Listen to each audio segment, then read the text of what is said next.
2018년 2월 18일 한 사냥꾼이 외딴 지역에서 한 여성의 시신을 발견했습니다. 뼈 조각들, 일부 두개골, 브래지어와 녹색 옷 조각들이 넓은 지역에 흩어져 있었습니다. 피해자의 신원은 실종된 지 1년이 넘은 홀리 캔트렐로 확인되었습니다.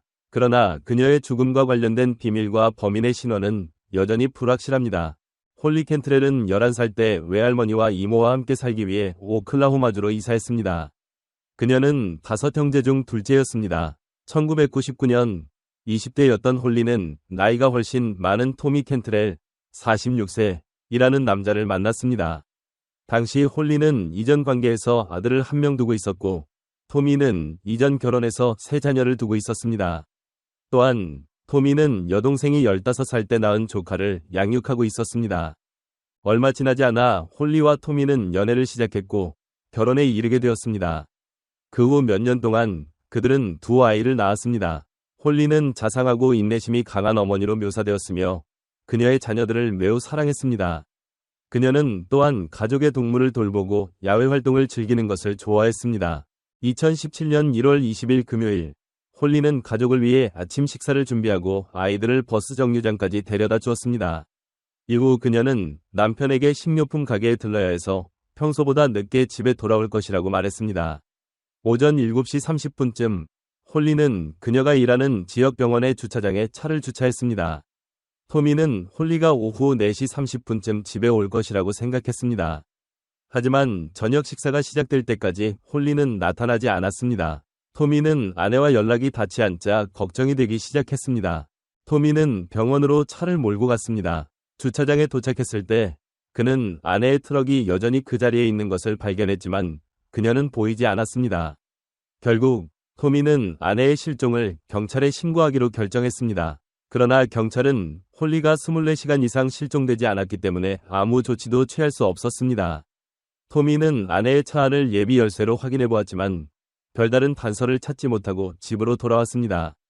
1월 21일 토요일, 당국은 사건을 공식적으로 접수했습니다. 그들은 병원의 감시 카메라에서 단서를 찾기 위해 많은 시간을 보냈습니다. 홀리는 1월 20일 16시 30분까지 일한다고 토미에게 말했지만 정오 직전에 그녀가 떠나는 모습을 보았습니다. 감시 카메라는 이를 확인해 주었습니다. 홀리가 11시 56분경 직장을 떠나 주차장으로 가는 모습이 포착되었습니다. 하지만 그녀는 자신의 차로 가지 않고 남자가 타고 있던 녹색 픽업 트럭에 올라탔습니다. 그 트럭은 곧 주차장을 떠났습니다. 당시 홀리는 여전히 병원에서 입는 녹색 유니폼을 입고 있었습니다. 경찰은 홀리의 동료들과 대화를 나누며 결국 그 남자의 신원을 확인할 수 있었습니다. 병원 카메라를 확인한 경찰은 2017년 1월 20일 11시 56분경 홀리가 직장을 떠나 주차장으로 가는 모습을 확인했습니다. 그녀는 자신을 기다리고 있던 녹색 픽업 트럭에 탑승했고 그 차량은 주차장을 떠났습니다. 홀리의 동료들은 결국 그 남자의 신원을 경찰에게 알려주었습니다. 그는 홀리의 가족 친구이자 홀리보다 약 10살 어린 코디 캐춤이었습니다. 홀리의 친척 중 한 명은 홀리가 코디에게 감정을 품고 있다고 의심했습니다. 그녀는 코디에 대해 이야기할 때마다 홀리의 얼굴이 밝아지는 것을 목격했습니다. 이는 동료들에 의해 확인되었습니다. 홀리와 코디의 관계는 몇 개월 동안 발전해왔으며 그녀의 남편 토미는 이를 전혀 알지 못했습니다. 홀리는 그날 오후에 코디와 약속이 있었고 그래서 코디가 병원으로 그녀를 데리러 갔습니다. 홀리의 동료들은 홀리가 자신이 임신했다고 생각하고 있었다는 사실을 밝혔습니다. 경찰과 함께 일하면서 코디는 홀리를 직장에서 데리러 갔다가 친구들과 점심 약속이 있다고 해서 그녀를 한 레스토랑에 내려주었다고 진술했습니다. 코디에 따르면 그들은 나중에 다시 만나기로 했고 그는 레스토랑으로 홀리를 데리러 갈 계획이었지만 결국 이 일을 처리하느라 갈 수 없었습니다. 그는 홀리에게 메시지를 남겼고 그녀는 병원으로 돌아가겠다고 말했습니다. 이것이 코디가 홀리와 마지막으로 이야기한 순간이었으며 그 이후로 홀리는 모습을 드러내지 않았습니다. 그러나 경찰은 그날 오후 홀리가 친구들과 점심 약속이 있었다는 증거를 찾지 못했습니다. 또한 그녀가 레스토랑에 있었다는 증거도 없었습니다. 그와 반면에 코디는 매우 협조적이었으며 경찰에게 자신의 전화기를 제출했습니다. 그는 여전히 주목할 만한 인물이었지만 경찰은 다른 단서들도 조사하기 시작했습니다. 홀리의 전화 기록을 조사한 결과 그녀의 전화가 마지막으로 울린 곳은 맥컬레스터 시내 중심부였습니다. 이곳은 그녀의 집과 병원 근처였습니다. 홀리가 사라진 날, 그녀는 가족들로부터 많은 전화와 문자를 받았습니다. 이들은 그녀를 찾고 있었고 그녀가 어디에 있는지 궁금해했습니다. 1월 21일이 되자 홀리의 전화번호는 차단되었습니다. 토미는 경찰에게 홀리가 가족의 청구서를 결제했기 때문에 왜 그런 일이 일어났는지 모른다고 말했습니다. 그는 또한 홀리와 코디 사이에 무언가가 일어나고 있을지도 모른다고 의심했습니다. 그는 그들의 상호작용을 통해 이를 추측할 수 있었다고 했습니다. 토미는 홀리의 실종에 대해 매우 걱정하고 슬퍼 보였습니다. 그러나 홀리의 가족들은 또 다른 놀라운 사실을 밝혔습니다. 홀리의 여동생 미자는 토미의 통제적인 태도 때문에 언니와 갈등을 빚었다고 말했습니다. 미자는 홀리가 실종되기 몇 달 전 언니와 시간을 보내고 싶었지만 홀리가 토미를 우선시한다고 말했고 이것이 두 사람이 마지막으로 대화한 순간이었다고 했습니다. 한편 토미는 자신과 홀리가 건강하고 행복한 결혼 생활을 하고 있었다고 주장했습니다. 그는 경찰이 집과 가족의 재산, 그리고 그의 전화기를 조사하는 것에 기꺼이 응했습니다.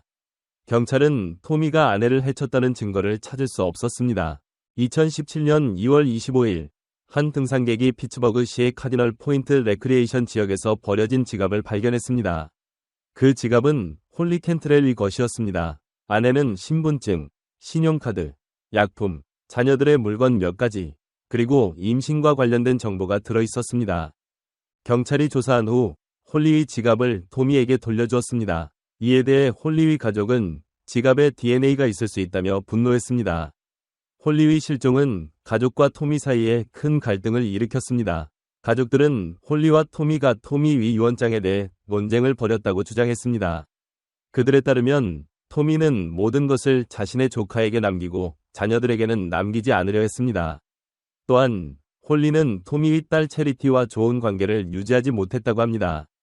토미는 자신에게 유언장이 없다고 주장했습니다. 체리티도 자신이 계모보다 나이가 많지만 좋은 관계를 유지했다고 말했습니다. 경찰은 홀리, 토미, 체리티 사이에 어떤 다툼도 발견하지 못했습니다. 2017년 3월 중순, 루안이라는 여성이 홀리의 가족에게 연락했습니다. 루안은 남편이 홀리가 살해된 후 우물에 버려졌다는 말을 들었다고 주장했습니다. 그러나 루안은 그 남자의 집 위치를 기억하지 못했습니다. 경찰은 루안의 말을 신뢰하지 않아 지역의 우물들을 조사하지 않았습니다. 2주 후인 3월 30일, 루안의 남편은 그녀가 집에서 사망한 것을 발견했습니다. 루안의 죽음은 자살로 처리되었지만 홀리의 가족은 그렇지 않다고 생각했습니다. 그들은 루안 홀리의 실종에 대해 더 많은 것을 알고 있다고 의심했습니다. 현재까지 경찰은 홀리와 관련된 두 남자, 코디 캐춤과 토미 캔트렐을 주목하고 있습니다. 그러나 둘 다 경찰과 협조적이며 관련 증거는 없습니다. 여러 달이 지나면서 홀리의 소식은 없었고 가족의 희망도 점차 사라졌습니다. 홀리가 실종된 지 1년이 지난 후 2018년 2월 18일 사냥꾼이 피츠버그 카운티의 외딴 지역에서 인간의 유골을 발견했습니다. 이곳은 홀리의 지갑이 발견된 곳에서 약 3km 떨어진 위치였습니다. 유골은 DNA 검사를 위해 보내졌고 2020년 2월 실종된 여성은 홀리 캔트렐이 이미 확인되었습니다. 홀리는 2017년 1월 20일 병원을 떠나면서 마지막으로 녹색 옷을 입은 모습이 목격되었습니다. 이 시점에서 사건은 살인사건으로 전환되었습니다. 그러나 경찰은 단서가 부족해 어려움을 겪었습니다. 2022년 10월 17일 36세의 코디 캐춤이 근무 중인 군수 공장에서 체포되었습니다. 그는 1급 살인 및 증거인멸 혐의로 기소되었으며 보석금은 100만 달러로 책정되었습니다. 코디는 자신의 휴대전화에서 발견된 증거로 체포되었습니다. 그는 홀리와의 메시지를 삭제한 혐의도 받고 있습니다. 경찰은 1년 이상 코디를 조사해왔습니다. 현재 코디 캐춤은 가석방 없는 종신형에 직면해 있습니다. 여러분은 이 사건에 대해 어떻게 생각하시나요? 코디 캐춤이 정말로 범인일까요? 아니면 아직 밝혀지지 않은 진실이 있을까요? 댓글로 의견을 남겨주세요. 좋아요와 구독도 잊지 마시고요. 다음 영상에서 만나요. 4월 1992년 어느 날, 한 가정의 세 사람이 집에서 잔인하게 살해된 채로 발견되었습니다. 경찰은 3명의 희생자가 총에 맞아 사망한 것을 확인했습니다. 게다가 어머니의 얼굴은 극도의 공포를 나타내고 있었습니다. 조사 후 경찰은 범인이 희생자 부부의 아들인 다나 제임스 유엘이라고 밝혔습니다. 도대체 무슨 일이 일어난 걸까요? 다나 제임스 유엘은 1971년 미국 캘리포니아에서 태어났습니다. 다나의 아버지 데일은 엄격하고 단호한 사업가로 소형 비행기를 판매하여 큰 재산을 모았습니다. 이후 그는 농장에 투자하여 자산을 지속적으로 늘렸습니다. 이 사업가의 총 자산은 800만 달러였습니다. 다나의 어머니 글리는 한때 CIA에서 잠시 일하다가 교사가 되었습니다. 겉으로 보기에는 유엘 가족은 성공적인 경력으로 인해 많은 사람들의 부러움을 샀습니다.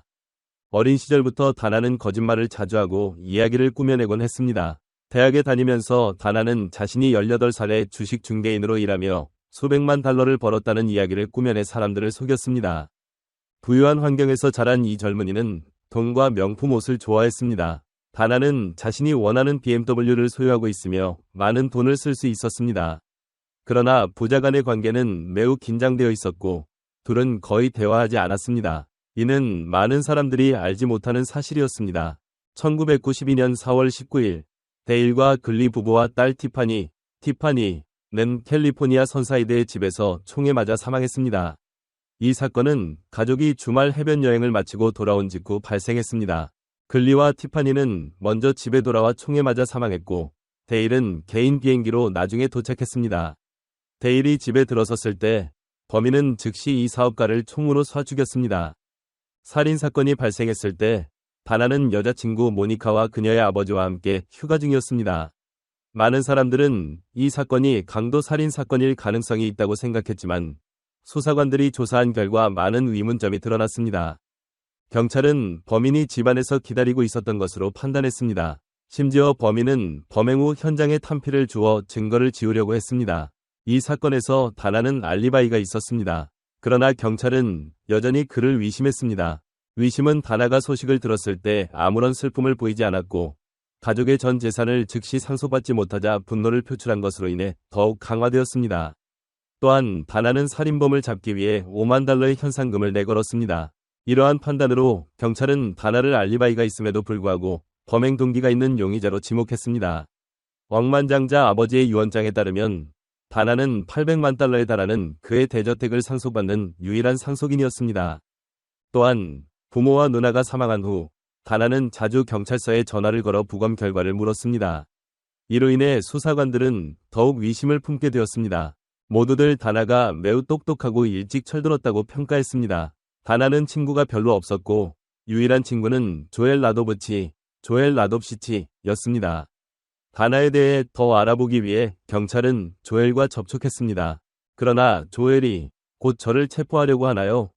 라고 열성적으로 묻자 경찰은 즉시 그에게 집중해야 한다고 판단했습니다.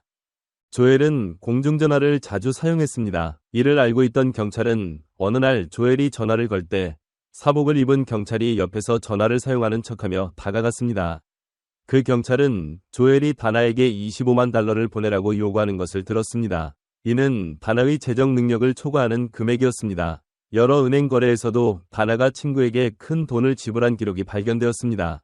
경찰은 조엘이 살인사건이 발생하기 전에 많은 의심스러운 물건을 구매했다는 것을 발견하면서 사건의 전말이 드러나기 시작했습니다. 그 중에는 총에 사용되는 소음기 제작에 관한 책이 포함되어 있었습니다. 이 책은 오랜 친구인 잭 퐁스에게 보내졌습니다. 조사를 확대하면서 경찰은 잭이 억만장자 데일 유엘이 침실에 숨겨놓은 총과 같은 종류의 총을 소유하고 있다는 사실을 알게 되었습니다. 경찰이 신문하자 잭은 자신이 무관하다고 주장하며 누군가가 그의 총을 훔쳤다고 말했습니다. 수사관들은 그의 이야기를 믿지 않았지만 그를 기소할 증거를 찾지 못해 조사는 진전되지 않았습니다. 유엘 가족 살인사건이 발생한 지 3년 후 경찰은 조엘의 집을 수색할 수 있는 영장을 받았습니다. 그곳에서 경찰은 10개 이상의 반으로 쪼개진 테니스공을 발견했습니다. 중요한 점은 이 테니스공의 색상, 질감, 염료, 화학 성분이 사건 현장에서 발견된 섬유와 일치한다는 것입니다. 증거를 확보한 경찰은 3명의 용의자를 체포했습니다. 잭은 나중에 관대한 처분을 받기 위해 협조를 받아들였고 500달러에 조엘에게 총을 팔았다고 자백했습니다. 며칠 후 조엘은 총을 돌려주며 그것을 버리라고 요청했습니다. 결국 모든 진실이 밝혀졌고 다나는 자신의 모든 범행을 자백했습니다. 결론적으로 방탕한 생활을 하던 이 불효자는 부모가 빨리 죽기를 바랐고 그들의 재산을 마음대로 사용하기를 원했습니다. 또한 다나가 재산을 상속받지 못한 이유는 대일 부부가 유언장에 다나에게 25세까지 돈을 공급해줄 사람을 신탁자로 지정했기 때문입니다. 25세에서 30세 사이에 다나는 투자 수익을 받을 수 있지만 회사의 책임을 맡을 수는 없습니다. 이 자산은 당장 받지 못할 수 있지만 부모와 여동생이 사망하면 다나는 생명보험금으로 30만 달러를 받게 됩니다. 그러나 이날이 매우 멀리 느껴져 다나는 친구를 고용하여 피해자들을 제거했습니다. 범인은 또한 여동생과 재산을 나누기 싫어서 그녀도 부모와 같은 운명을 맞게 했습니다. 다나는 조엘에게 경보를 해제하는 비밀번호와 함께 열쇠를 건네주고 데일리 침실에서 총알을 꺼내는 방법을 안내하여 끔찍한 음모를 실행하도록 했습니다. 결국 3년간의 수사 끝에 1995년 3월 2일 두 범죄자가 체포되었습니다. 재판은 8개월 이상 지속되었습니다. 검찰은 이웰 이 탐욕에 의해 동기부여되었고 라덥시치에게 자신의 가족 재산의 일부를 약속했다고 주장했습니다. 배심원단은 11일 동안 숙고했습니다. 그들은 퐁스의 증언을 신뢰할 수 없다고 생각했으며 그가 인정한 것보다 더 많은 살인사건과 관련이 있다고 의심했지만 이웰과 라덥시치가 1급 살인죄를 저질렀다고 판단했습니다. 1995년 재판에서 다나와 조엘은 의도적인 살인죄로 가석방 없는 종신형을 선고받았습니다. 잭은 증언을 제공한 덕분에 감옥에 가지 않았습니다. 명예를 원하지 않는 사람도 있지만 돈과 재산 때문에 자신의 가족, 친구에게 잔인한 짓을 서슴지 않는 사람도 있습니다. 하지만 바늘은 결국 주머니에서 빠져나오듯 범죄는 경찰과 당국의 눈을 피할 수 없습니다. 이 사건에 대해 어떻게 생각하시나요? 댓글에 의견을 남겨주세요. 그리고 좋아요와 구독을 잊지 마세요. 다음 영상에서 만나요.